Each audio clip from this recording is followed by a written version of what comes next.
Hello humans, how art thou today? Doing pretty dandy myself. Doing the video a day early this week because tomorrow is going to kind of suck for me, and I know that I'm not going to want to do a video. It's just going to be a bad day all around. So I figured I would just post today for you all. So yes, real quick before we get started on why you actually clicked on this video, if you guys could take 3 seconds and press that subscribe button and that like button. Well, you can save the like for the end if you actually like it, but your support actually means a lot more than you realize, and that 3 seconds doesn't hurt you but helps me a lot. So anyways, you are on and here for one reason. You want to know about keto and cheating and all that good stuff. So here's the thing. Yes, you can cheat on keto. You can have a cheat day because sometimes you're just craving Taco Bell or some sort of sweets or deliciousness or something along those lines. Or something else. Who knows? You just want to eat freaking bread, man. You want delicious treats. You want candy. You want Reese cups. I get it. So here's the thing. A lot of those popular YouTubers or keto scientists or whatever, they're going to tell you, no, you can't cheat, or don't fall off the bandwagon, or whatever. Allow me to educate you on real keto, and I have all the evidence. If anyone needs me to email them, I've got blood tests, I got everything you need to know about keto. I'm not making this up or BSing you or anything. So, and I've done many different tests, and I'll explain that later. So a lot of times for me, I went from, well, let's start with this. I went from 240 pounds to 145 pounds, kind of going up to like 150 on occasion, kind of floating back and forth. And that's fine. That's because I'm working out a lot now, and I'm building muscle, so I'm going to gain weight. So it is what it is, unfortunately. I won't get 140, but I'm happy, you know, being as skinny as I am and gaining muscle mass now. But yeah, I mean, little baby muscles, I'd show you guys, but I don't need you to laugh at me. So, let's start with that. I lost a lot of weight, and I did it basically sticking to under 20 carbs a day, and sometimes I went over, it happens, other times it's no big deal. And also I had a cheat day every now and then, once every few weeks or a month, or if I went on a trip or something like that. Now, as I've gotten more and more fat adapted, I can cheat a lot more, and I'm actually at more or less close to my goal weight, which allows me to have keto weekends, or keto weekends, however you want to call it. I'll actually cheat for 2 or 3 days, and I'll be perfectly fine. And that means I'll have Taco Bell 2-3 times, bowls of cereal, Reese cups, all those different things, and I'm perfectly fine. I'm so fat adapted, and you will be too when you're on this diet, that usually the first day of cheating, I actually not knocked out of ketosis. I'm actually still registering about a 1.45, 1.5 around nutritional ketosis blood levels, which is crazy. It usually takes a couple of days to knock me out. But yeah, after a few days, I get knocked out. It only takes me about a day and a half to 2 days to get right back into ketosis, and even nutritional ketosis at that matter. Now, everybody's different, but that's because I'm so fat adapted, and you will be too eventually, that you will more than likely not have to wait a week or two before, you know, like they say, oh, don't cheat. You'll have 2 weeks and blah, blah, blah, blah, and you won't be able to do it. No, you're fine. So yes, for me, I cheat now because I'm where I want to be at, probably every 2 to 3 weeks. I'm not losing weight, or I'm not gaining weight, and I'm slowly losing weight, a pound, you know, here and there. But I'm also counterbalancing it because I'm working out so much lately.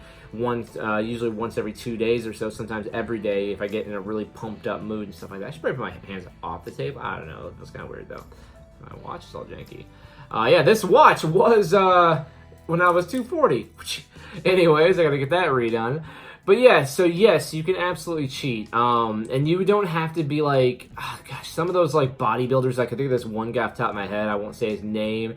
He's like, if you're gonna cheat, make sure you're healthy cheat, blah, blah. No, eat that sugary bowl of Lucky Charms, have that Taco Bell, have those gooey donuts. If you're gonna cheat, make it worth it, because if you're gonna be bummed out later about it, you might as well enjoy it. And then, you know, what's gonna happen?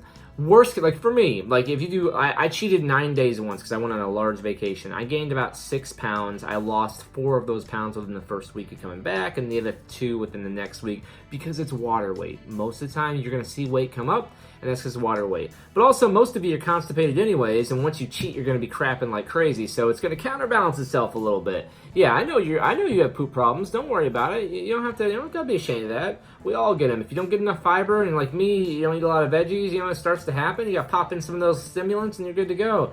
Or I'll get some of them fiber bars and whatever. But yeah, so you came here. If you're still listening, please cheat. Live your freaking life. Don't listen to the keto crazies out there that won't let you do it. They tell you to cheat, but barely baby little amounts. No. Cheat, enjoy life, have a good time, enjoy amazing food. I promise you, you're gonna be fine. You're not gonna have to, you might regret it afterwards because you're gonna be like, dang man, this wasn't worth it, this taco wasn't worth it. But that's not true, because when you were eating it, you were probably almost crying in happiness. It was worth it. You're just having guilt now, and guilt sucks. So ignore the guilt and know that you're gonna be fine. I mean, again, disclaimer, I'm not a doctor, everybody's different. Obviously, if you're diabetic and you're on keto for that and you have like 16 Snicker bars, you're gonna have some major problems. Don't do that. But obviously you can, if you're under normal health or whatever, and you want to cheat, go ahead, man. It's totally cool. I hope you guys found this video by looking that up, because you can cheat on keto. Now, if you're in the beginning, I recommend not cheating maybe once every 3 to 4 weeks, and that's because your body's not fat adapted. You're still going through the weight loss regimen. You're going through a lot of different things and a lot of changes right now. It's going to mess you up. After a couple of months, maybe 3 or 4 months, you can start really getting a little bit more, maybe a cheat weekend every month. But I say don't plan it. Obviously you'll have someone invite you on a trip and you're going to want to have a burger where they're at, or some sort of gourmet pizza or something. That will be your cheat day, and then maybe a cheat weekend. Some people say, there's this, I think these other keto people that say, oh, if you cheat during the day, that doesn't mean keep cheating all day, Yes, it does. Enjoy your freaking day, because nothing's gonna happen. You're gonna eat your pizza, you're gonna have your cake at night, and your Reese cups, and your caramellos, and all these different things. And then what's gonna happen after that is the next day, well, maybe that day, you're gonna poop a lot, because your system's not gonna be used to it. And it's not going to hurt unless you don't like pooping, obviously. If you love pooping, that's great. If you don't poop and you got an ironclad stomach, I'm really sorry I'm shaking the crap out of this, but I don't want to move my arms. Anyways, but yeah, if you're having, the next day you're going to have some shame and all that stuff, you might have some, digestive, like belly aches or whatever. It's really rare. Nobody that I know of cheats has those issues. They just say it online as a disclaimer. But honestly, have your full cheat day. Don't cut yourself off after the first day, or after the first meal and say, oh, I'm going to behave now. No, just enjoy the day, because you're fine. Next day, start clean. And again, like for me, I do cheat weekends because it's just not enough for one day for me anymore. I do Taco Bell a couple times. I'll do cereal a couple times. Enjoy some milk. I might do a restaurant. That's my favorite restaurant. Maybe some pizza or something like that. Usually, or if I'm on a trip or something like that. So I'll usually start on a Friday and maybe stop by Sunday night or start behaving by Monday. Again, every single time I've never gained, but maybe 1 or 2 pounds. And that always falls right off because it's water weight. That's what happens when you have carbs. And also because I go to the bathroom, and that clears it right out. So if you're still here, I hope you enjoyed the video. I hope this answered a lot of questions for you. You can always message me. I know a lot about keto. I've been doing it for about a year. Well, I've been doing it since July, so almost a year. I've lost almost 100 pounds on it. My blood pressure is great. My sugar is great. I use Keto Mojo to monitor my ketones all the time, so I'm always accurate. And I'm very fat adapted. Like I had a Reese cup at the end of the night, and 2 hours later, I tested my ketones, and I was still at 2.7. The Reese cup was 17 carbs, so it put me at like 31 carbs for the day. So you can see you can still get away with certain things, just don't do it all the time.